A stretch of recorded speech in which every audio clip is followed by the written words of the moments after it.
नमस्कार विद्यार्थियों। आज हम विभागीय लेखे के अंतर्गत विभागीय व्यापार और लाभ हानि खाता बनाना सीखेंगे और इसके लिए हम एक उदाहरण हल करेंगे। तो बच्चों, उदाहरण इस प्रकार से है कि एक व्यवसायी 31 मार्च 2019 को समाप्त होने वाले 6 माह के लिए ए और बी दो विभागों के अलग अलग शुद्ध लाभ हानि ज्ञात करना चाहता है। इस तिथि पर रहतिये की गणना करना व्यवहारिक नहीं है। दोनों विभागों की जो सकल लाभ की दर है वो प्रत्यक्ष व्यय को ध्यान में रखे बिना संबंधित विभाग की बिक्री पर कितना है, क्रमशः 40% और 30% है। कुल 6 विभाग हैं। सभी अप्रत्यक्ष व्यय 1/3 अप्रत्यक्ष व्यय को छोड़कर विभागों की बिक्री के अनुपात में बांटे जाने हैं। तो बची हुई 1/3 को लिखा गया है कि बची हुई जो 1/3 है अप्रत्यक्ष व्यय है, सभी विभागों में बराबर बराबर बांटे जाएंगे। मतलब 2/3 किस अनुपात में, बिक्री के अनुपात में, और 1/3 अप्रत्यक्ष व्यय जो है बराबर बराबर बांटे जाएंगे। कुछ सूचनाएं दी गई हैं जिसमें प्रारंभिक रहतिया विभाग ए का 15,000, विभाग बी का 14,000। इसी प्रकार से बिक्री दी गई है, क्रय दिया गया है और प्रत्यक्ष व्यय दिए गए हैं। नीचे और जानकारी दी गई है कि सभी 6 विभागों के अप्रत्यक्ष व्यय 18,000 रुपए थे। कुल अप्रत्यक्ष व्यय 18,000 है। इस 18,000 के व्यय को क्या लिखा गया है कि 1/3 व्यय को बराबर बराबर बांटना है और शेष कितना बचेगा, 2/3 किस अनुपात में बांटना है, बिक्री के अनुपात में बांटना है। तो इस सवाल में हम इसको ध्यान में रखकर ही सवाल को आगे हल करेंगे। अन्य विभागों की बिक्री 70,000 थी। खानेदार व्यापार और लाभ हानि खाता आपको बनाना है, अर्थात विभागीय लाभ हानि खाता आपको बनाना है।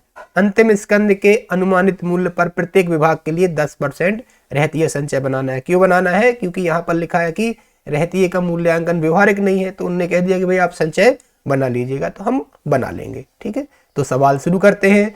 सबसे पहले हम प्रारूप बना लेते हैं departmental trading and profit and loss account का। ठीक है, यहाँ पर दो विभागों का हमको गणना करनी है, तो राशि के लिए हम 2 कॉलम बना लेंगे। ठीक है, और नामकरण कर देंगे पार्टिकुलर्स ए बी और पार्टिकुलर्स ए और बी। सबसे पहले प्रश्न में लिखा जाता है प्रारंभिक रहतिया। ठीक है, तो विभाग ए का 15,000 है, विभाग बी का 14,000 है, तो लिख देंगे टू ओपनिंग स्टॉक कितना, 15,000 और 14,000।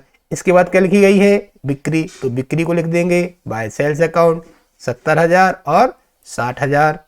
ठीक है, इसके बाद दिया गया है क्रय, क्रय को डेबिट में लिखा जाता है बाय परचेस अकाउंट 45,000 और 36,000।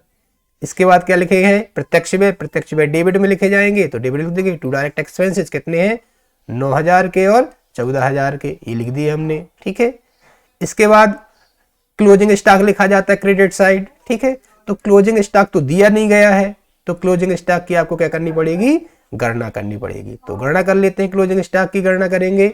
सबसे पहले जो माल बेचा गया है, ठीक है, वह कितने का है, विभाग ए का 70,000 का और विभाग बी का 60,000 का। इस बिक्री में जो लाभ है वो बिना प्रत्यक्ष व्यय को ध्यान में रखे हुए कितना है, वह लाभ है 40% और 30%। विभाग ए का 40% सकल लाभ है और बी पर कितना है, 30% है। तो अगर इसमें से हम सकल लाभ को घटा दें तो क्या निकल आएगा, बेचे गए माल की लागत, कॉस्ट ऑफ गुड्स सोल्ड निकल आएगा। और यदि हम प्रारंभिक स्कंद, क्रय और प्रत्यक्ष व्यय, चूंकि प्रत्यक्ष व्यय इस सवाल में क्यों नहीं जोड़ेंगे, क्योंकि यहां पर निर्देश दिया गया है कि प्रत्यक्ष व्यय को ध्यान में नहीं रखना है, तो प्रारंभिक स्कंद और क्रय को जोड़ लेंगे तो क्या निकल आएगा, कुल माल की लागत निकल आएगी। और अगर कुल माल जितना भी होगा उसमें से बेचे गए माल को घटा देंगे। ठीक है, कुल माल की लागत में से बेचे गए माल की लागत को घटा देंगे तो हमें क्लोजिंग स्टॉक ज्ञात हो जाएगा। तो इसीलिए हम सबसे पहले क्या करेंगे, सबसे पहले टोटल कॉस्ट निकाल लेते हैं। टोटल कॉस्ट कैसे निकालेंगे, दो विभागों के लिए गणना कर रहे हैं तो हम इस प्रकार से प्रारूप बना लेते हैं ताकि दोनों विभागों की गणना एक साथ हो जाए। तो क्या करेंगे हम, सबसे पहले टोटल कॉस्ट निकालने के लिए ओपनिंग स्टॉक लिख लेंगे। ठीक है, उसमें क्रय को जोड़ लेंगे। ठीक है, इसमें डायरेक्ट एक्सपेंसेस जोड़े जाते हैं लेकिन सवाल में निर्देश दिया गया है कि इसको नहीं जोड़ना है, तो हम नहीं जोड़ रहे हैं। ठीक है, तो इन दोनों को हमने ओपनिंग स्टॉक और परचेज को जोड़ लिया, तो कितना आ गया हमारा टोटल कॉस्ट जो है वो 60,000 और 50,000 आ जाता है। इसमें से यदि हम बेचे गए माल की लागत को घटा दें तो हमको क्लोजिंग स्टॉक ज्ञात हो जाएगा। तो हम पहले निकाल लेते हैं बेचे गए माल की लागत, कॉस्ट ऑफ गुड सोल्ड। ठीक है, कैसे निकलेगा? वह है जो बिक्री है उसमें 40% और 30%, मतलब ए की बिक्री का 40% सकल लाभ है और बी की बिक्री का 30% सकल लाभ है। तो अगर हम सकल लाभ को अलग कर देंगे तो हमें बेचे गए माल की लागत ज्ञात हो जाएगी। तो लिख लेते हैं यहां पर हम सेल्स कितना है 70,000 का और 60,000 का। इसमें से हम घटा देते हैं ग्रॉस प्रॉफिट। ग्रॉस प्रॉफिट कितना है 40% ए विभाग का, तो 40% निकल आएगा कितना 70,000 का 40% 28,000 आ जाता है और 60,000 का 30% आ जाएगा 18,000 और 70,000 में से 28,000 घटा देंगे और 60,000 में से 18,000 घटा देंगे तो हमें जो राशि प्राप्त होगी वह क्या होगी? कॉस्ट ऑफ गुड सोल्ड होगी। तो ये निकल आया हमारा कॉस्ट ऑफ गुड सोल्ड कितना 42,000 और बी का भी 42,000 आ रहा है, दोनों का 42,000 आ रहा है। ठीक है, अब क्या करना है हमको? इस टोटल कॉस्ट में से कॉस्ट ऑफ गुड सोल्ड घटा देंगे तो हमें क्लोजिंग स्टॉक ज्ञात हो जाएगा। तो क्या करना है हमको? Closing stock A minus B. A minus मतलब ए को किसे कहा है हमने? कॉस्ट ऑफ टोटल गुड्स को कहा है और कॉस्ट ऑफ गुड सोल्ड को कहा है बी। तो ए माइनस बी अर्थात ए के लिए, ए विभाग के लिए हम क्या करेंगे 60,000 में से 42,000 घटा देंगे तो ये 18,000 हमारा क्लोजिंग स्टॉक आ जाता है। इसी प्रकार से हम क्या करेंगे बी के लिए निकाल लेंगे 50,000 में से हम 42,000 घटा देंगे तो 8,000 का हमारा क्लोजिंग स्टॉक आ जाता है। ठीक है, अब प्रश्न में लिखा गया था कि इस पर 10% का क्या बनाना है? हमको संचय बनाना है। ठीक है, प्रत्येक विभाग के लिए 10% रहतिया संचय बनाना है तो हम 10% निकाल लेंगे। विभाग ए के लिए 18,000 का 1,800 रुपए और बी का आ जाएगा 800 रुपए और घटा देंगे तो जो भी आएगा वह नेट क्लोजिंग स्टॉक होगा, जिसे हमने कहां लिख देना है? हमारे departmental trading and profit and loss account में लिख देना है। तो बच्चों लिख देते हैं कितना 16,200 और 7,200। अब बच्चों हमने ट्रेडिंग अकाउंट की सभी प्रविष्टियां कर ली हैं तो दोनों पक्षों का हम योग कर देंगे और अंतर की राशि ज्ञात कर लेंगे। डेबिट पक्ष का योग कम है और क्रेडिट पक्ष का योग अधिक है। ठीक है, तो क्रेडिट का योग पहले लगा लेंगे और अंतर की राशि को हम डेबिट में लिख देंगे टू ग्रॉस प्रॉफिट। ठीक है, कितना आ रहा है अंतर आप ज्ञात कर लीजिएगा इन राशियों को जोड़ के और क्रेडिट के योग में से घटा दीजिएगा तो अंतर की राशि आ जाती है ए विभाग की 17,200 और विभाग बी की आ जाती है 3,200। इस ग्रॉस प्रॉफिट को लाभ हानि खाते में हस्तांतरित कर दिया जाएगा, प्रॉफिट एंड लॉस में हस्तांतरित कर दिया जाएगा। किस पक्ष में? क्रेडिट पक्ष में बाय ग्रॉस प्रॉफिट अकाउंट 17,200 और 3,200। इसके बाद जितने भी इनडायरेक्ट एक्सपेंसेस होंगे उनको डेबिट में लिख देंगे, अदर इनकम होगी तो क्रेडिट में लिख देंगे। अदर इनकम तो प्रश्न में दी नहीं गई है। इनडायरेक्ट एक्सपेंसेस दिए गए हैं कितने के? इनडायरेक्ट एक्सपेंसेस ये देखिएगा आप बच्चों, ये दिए गए हैं 18,000 के। ठीक है, तो लिख लेते हैं यहां पर टू इनडायरेक्ट एक्सपेंसेस। लेकिन इन इनडायरेक्ट एक्सपेंसेस को विभाग ए और बी में किस अनुपात में बांटना है, इस संबंध में यहां पर निर्देश दिया गया था कि जो अप्रत्यक्ष व्यय है उसमें से 1/3 को बराबर बराबर बांटना है। मतलब 18,000 के दो भाग कर लेने हैं। 1/3 कितना जाएगा 6,000 और 2/3 कितना जाएगा 12,000। तो 6,000 को बराबर बराबर बांटना है और जो 12,000 होंगे ठीक है उसको बांटना है बिक्री के अनुपात में। तो बच्चों इसकी हम गणना कर लेते हैं। ठीक है, इनडायरेक्ट एक्सपेंसेस कितने हैं 18,000 के हैं, उसमें से 1/3 जो है 6,000 है, उसे सभी विभागों में बराबर बराबर बांटेंगे। अर्थात प्रत्येक विभाग में कितने आएंगे 1,000 रुपए आएंगे। ये तो गणना हमने कर ली क्योंकि 6 विभाग हैं, ध्यान रखिएगा कुल 6 विभाग हैं, 2 विभाग नहीं है। आपको 2 विभाग यहां दिख रहे हैं लेकिन प्रश्न में स्पष्ट तौर पर लिखा गया था कि विभागों की संख्या कितनी है 6 है। ठीक है, तो अब क्या करना है हमको, बचे हुए जो 12,000 है ठीक है वो सेल्स रेशियो में बांटे जाएंगे।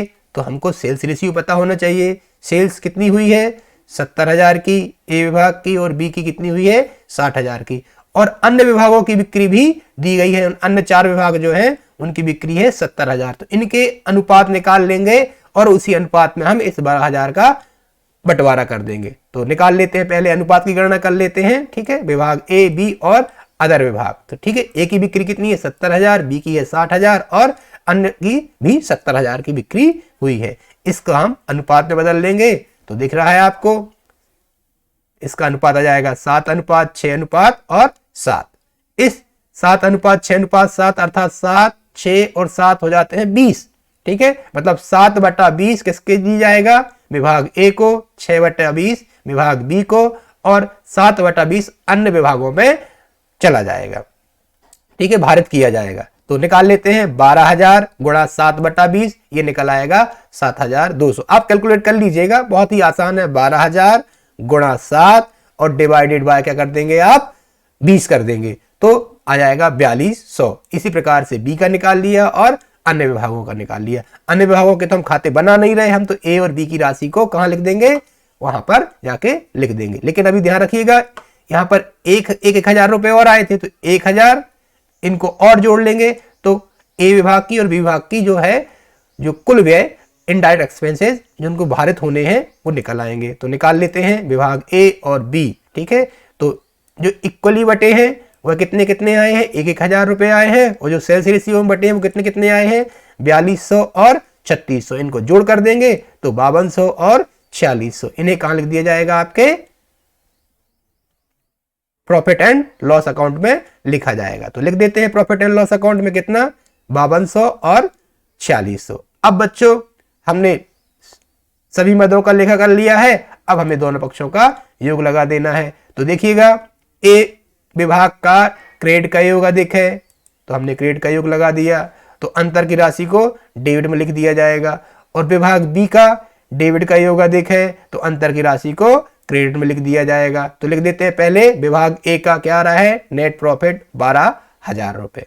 ठीक है, इसी प्रकार से जो विभाग बी है उसका किस पक्ष का योग अधिक है, डेबिट का योग अधिक है, कितना है 4600। तो अंतर की राशि को क्रेडिट पक्ष में लिखा जाएगा बाय नेट लॉस।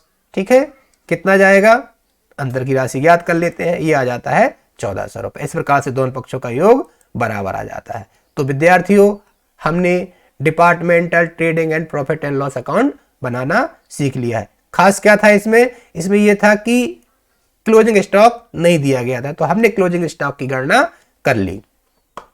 ठीक है, तो इस प्रकार से departmental trading and profit and loss account बनाए जाते हैं।